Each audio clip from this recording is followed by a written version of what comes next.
Yes. No, no te preocupes. Son las 8 de la mañana con 35 minutos. Gracias por estarnos sintonizando en este espacio informativo de Primera Plana. Y le agradezco también que haya aceptado venir aquí al estudio al candidato del PRI-PAN-PRD al Senado de la República, Humberto Lucatero, Beto Lucatero. ¿Cómo estás, candidato? Buenos días. Buenos días, Adán. Muy buenos días a todos los que nos ven, nos escuchan. Gracias por este espacio. Oye, al contrario, gracias a ti. ¿Cómo te sientes a estas alturas de la campaña? Ya llevan pues un buen trecho recorrido, falta un mes para la jornada electoral. ¿Qué dicen tus mediciones? ¿Cómo vas? Estamos muy contentos porque hemos avanzado en el territorio, 74 municipios de Michoacán. Aún falta un gran recorrido por hacer, pero lo estamos haciendo coordinados con Araceli Saucedo. Hemos empezado a diseñar una ruta que nos lleve a recorrer al menos los 100 municipios de Michoacán, digo 112, pero al menos 100 recorreremos en esta campaña, porque la extensión territorial pues es muy amplia en Michoacán. Nosotros apenas tenemos 90 días para una campaña de un gran tamaño, pero sí estamos acudiendo a las localidades de Michoacán a visitar a la gente, a tocar puertas, a hacer recorridos en los mercados, en las plazas, a ir a las calles, a reunirnos con muchos sectores, a escucharlos. Y pues una campaña sí no es nada fácil, pero nosotros lo estamos haciendo con toda la determinación. Hemos avanzado esta campaña, muchos puntos durante estos más de 2 meses de campaña ya al día de hoy, y estamos dentro del margen de error de las encuestas, que son el más o menos 5%, nosotros nos ubicamos 3 puntos de diferencia, y la verdad es que estamos con todo el tiempo suficiente para superarlo, para construir y para poder el día 2 de junio esas personas que aún no deciden su voto puedan encontrar sentido en participar y en darnos su preferencia, y a todas las personas que hoy nos ven, nos escuchan y que tienen muy claro por quién votar, pues hacerlo con toda la determinación, con sus familias, y al final que esta sea una fiesta democrática el día de la elección. Ya fuiste a Patzingán, ¿verdad? Porque, bueno, ha generado cierta polémica la decisión de la candidata presidencial de Morena, que está llevando a cabo una gira en estos días aquí en Michoacán, de haber cancelado su visita a Patzingán. Se menciona que pudo haber sido por la situación de inseguridad que ha pasado en los últimos días. Ella asegura que fue un tema estratégico de agenda, pero sí es complicado entrar de pronto a ciertos territorios, Beto. Yo ya fui a Patzingán, he acudido a más territorios en la zona de la Tierra Caliente, como son La Huacana, Nueva Italia, Lázaro Cárdenas, algunos más municipios de esa región, pero también déjame decirte que pues no es únicamente esa zona, porque hay, ustedes lo saben, riesgos en todo el territorio michoacano, es más, en el país. Pero concretamente sobre esta visita, yo creo que la verdad es que no se quieren enfrentar a la realidad, esa realidad que habla de la gran cantidad de incidentes violentos que suceden en Apatzingán concretamente, por lo que deciden cancelar una gira. Pero te voy a decir algo que es más lamentable que haya cancelado su gira en Apatzingán, que haya estado en la plaza de Uruapan con los cerros, los bosques quemándose, ni una sola autoridad presente, y toda la autoridad federal, los secretarios, los delegados del partido que hoy gobierna en un evento político dejando solo al bosque. Y ahí es donde es más lamentable que ese mismo abandono y esa misma indiferencia muestren en todos los sectores, en salud, en seguridad, en educación. Ahí es donde lamentamos que la candidata de las mentiras hoy vaya ya a mentirle a la gente de Uruapan y ni siquiera puedan atender el tema del cerro quemándose. Tú estás muy vinculado también con el sector empresarial, con el sector de los aguacateros. En Apatzingán señalan los gasolineros que están siendo blanco de las extorsiones. No es la primera vez, los limoneros también en Buenavista, los Tomatlán, productores de mango, los de las tortillas en Uruapan también hace algunos meses se quejaron de la misma situación. Llegaron a cerrar un día sin tortillerías en Uruapan por esta situación. ¿Cómo hacerle frente desde la práctica parlamentaria a esta situación que están enfrentando muchos productores o empresarios? Yo se los digo muy concreto a la gente en la calle: para entrar con una nueva estrategia de seguridad, ni abrazos ni guerra. Necesitamos inteligencia y ley para que exista un Estado de Derecho fuerte para combatir a la delincuencia, a la gente que extorsiona, que roba, que secuestra, que cobra piso. Pero sí es muy importante decirlo, necesitamos hacerlo todos y todas. Los los gobiernos locales tienen que fortalecer sus capacidades porque hoy no pueden enfrentar. Los gobiernos estatales necesitan el acompañamiento del gobierno federal y el federal necesita hacer su chamba. Es decir, no necesita usar las unidades, por ejemplo, de inteligencia financiera para perseguir políticamente a nadie, sino para desarticular esas células. Y en ese sentido, ¿ves tú las condiciones y la voluntad política? Porque ves, también ese ingrediente es importante para que se puedan llevar a cabo este tipo de modificaciones en los marcos jurídicos, políticas públicas para que se puedan desdoblar este tipo de acciones operativas en caso de que tú logres llegar al Senado de la República. Pues desde el Senado vamos a legislar, vamos a proponer y tenemos que revisar la articulación de estos programas de intervención, estar participando para poder evaluar con los órganos de la sociedad civil, es decir, necesitamos involucrar a universidades, periodistas, necesitamos involucrar a todas las asociaciones civiles, a los empresarios, a todos los pequeños comerciantes para crear una estrategia de reconstrucción del tejido social, una estrategia de paz.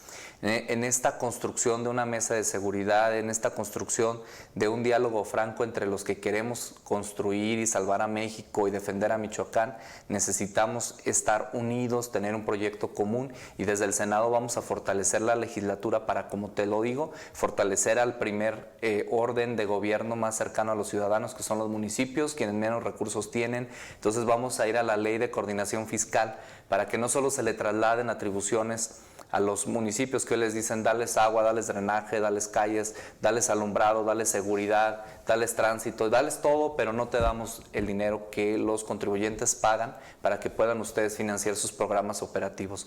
Hoy ocupamos una policía fuerte, honesta, capacitada, pero con mucha inteligencia para combatir los delitos. Hace un momento, candidato, hablabas sobre el incendio que ocurrió en el Parque Nacional de Uruapan, que se extendió a otras zonas boscosas importantes. ¿Qué hacer con el tema del agua? Porque finalmente también estamos en un entorno donde dicen las autoridades que se está dando la extracción ilegal de agua en diferentes cuerpos o vasos importantes, el lago de Pátzcuaro, el lago de Sierragüen, bueno, hasta en la presa de Coincio, aquí en la capital del estado, y que tiene que ver con lo que está pasando también en los bosques con estos incendios.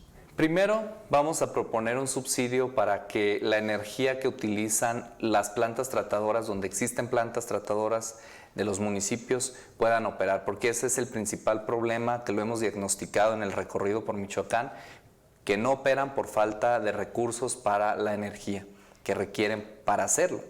Después vamos a proponer que todos los municipios puedan fortalecer la capacidad de tratamiento de aguas para que puedan reincorporarse a estos cuerpos y pueda de verdad haber una estrategia para el manejo de este líquido.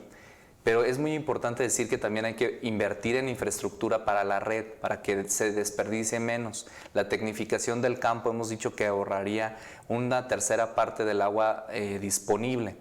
Nosotros también estamos proponiendo darle recursos, es decir, ir a la ley y volverle a dotar de recursos a las instituciones como Profepa, Conagua, Conafort, que hoy están desarticuladas. Y dirán, bueno, ¿y estas instituciones por qué? Porque Conagua se tiene que encargar precisamente de la regulación, que hoy no tienen ni personal, ni materiales, ni vehículos para su operación cotidiana. Y también lo tiene que hacer Profepa y Conafort, porque tenemos que ir a defender nuestras fábricas de agua. Estas son las zonas de recarga, estas que se están quemando, donde hoy, por ejemplo, esas zonas de recarga pues no permiten que vayan a los mantos freáticos y después pues a los ríos, a las pequeñas presas y represas y por supuesto al consumo humano, por supuesto a la industria, a la ganadería. Hoy tenemos el gran reto en el Senado de aprobar la Ley General de Agua para normar todo esto, porque tenemos 2 peticiones abiertas en el TEMEC para revisar en sitio cómo estamos produciendo los productores agrícolas, los productos que se exportan al mercado estadounidense, y existe un gran riesgo de un colapso de la producción agrícola en Michoacán si llega a pasar algo en este tema del Tratado de Libre Comercio con Norteamérica. Déjame cambiar de tema, candidato, si me permites, para hablar sobre los ecos del debate presidencial del pasado domingo. ¿Qué fue lo que te gustó y lo que no te gustó del debate presidencial? Lo que me gusta es que veo candidatos más resueltos, un formato menos rígido. Lo que no me gusta es una candidata que no responde a los cuestionamientos directos. No lo ha hecho a los candidatos presidenciales que ahí se pueden dirigir a ella. No lo ha hecho a los ciudadanos y seguramente no lo hará nunca a los mexicanos.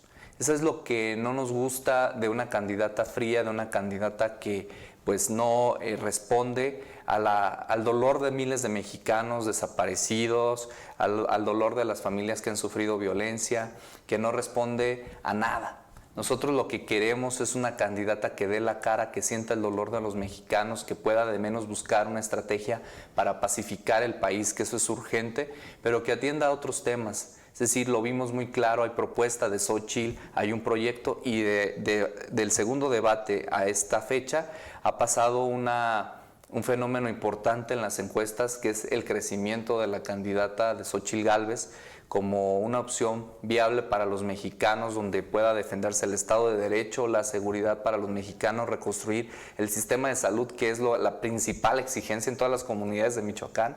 Ese es un tema urgente, necesitamos trabajar para la reconstrucción de este seguro popular o ese seguro de cobertura universal de salud a los mexicanos. Los términos mediante los cuales se dirigieron entre ellas, no por su nombre, sino con otros conceptos que tú incluso ya comentaste uno de ellos, la candidata de las mentiras, la candidata corrupta, la narcocandidata, la candidata del PRIAN, entre otras bellezas o linduras, pero no como que demerita la narrativa, el discurso, no le baja nivel a la contienda.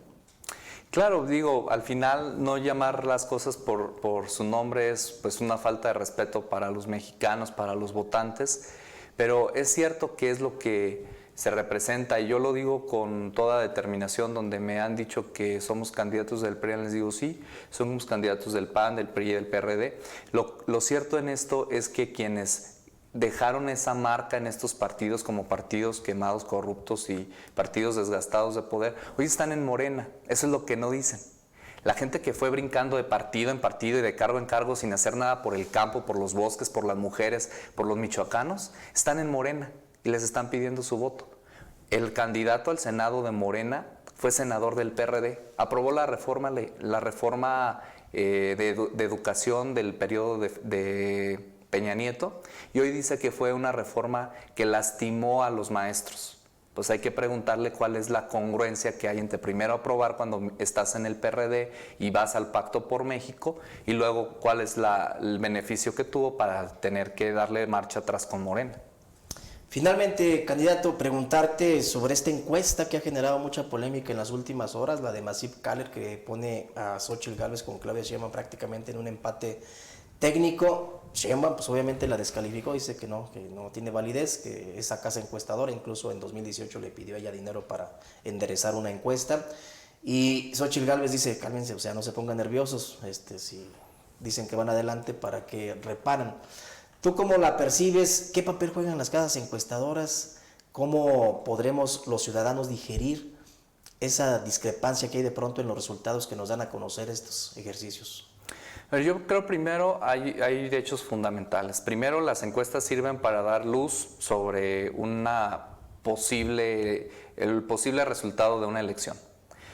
Eso no quiere decir que sea la realidad de lo que va a suceder el 2 de junio, y lo hemos visto en procesos anteriores donde las encuestas se equivocan. Es importante decir que lo que sí pasa en México es que quieren marcar una tendencia a las encuestas de participación ciudadana, y eso no sucede en todos los territorios del país. Lo que hay que evaluar es la metodología con la que fueron aplicadas las encuestas para que podamos darnos cuenta de qué zonas están encuestándose y a dónde podría estar ganando uno u otro proyecto. Lo que es importante decir, y lo mencioné hace un momento, es que todas las encuestas han empezado a corregirse, porque es cierto que las encuestas piden dinero, todos lo sabemos, y no vas ganando hasta que no le invierten ahí, pero pues al final la voluntad de las mexicanas, de los michoacanos, se ve reflejado el día de la elección. Hoy lo que parece es que hay una corrección, porque las casas encuestadoras tampoco se van a quedar desacreditadas después del proceso electoral.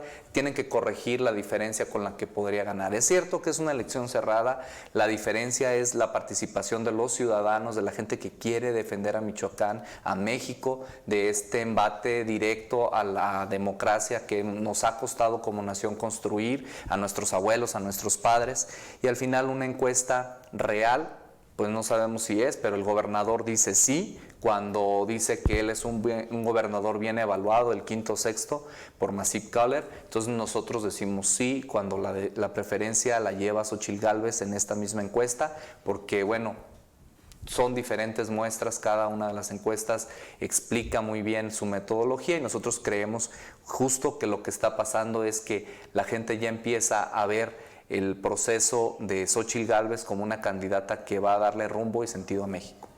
Candidato, te agradezco mucho como siempre tu buena disposición para platicar con nosotros. Al contrario, muchas gracias. Y seguramente habrá alguna otra invitación en este proceso electoral. Esperamos que sí, antes de que termine el periodo de campañas podamos volvernos a saludar. Claro que sí, gracias. Candidato. Vamos a una pausa, es muy breve, regresamos, nos perfilamos a la recta final, pero todavía con más información.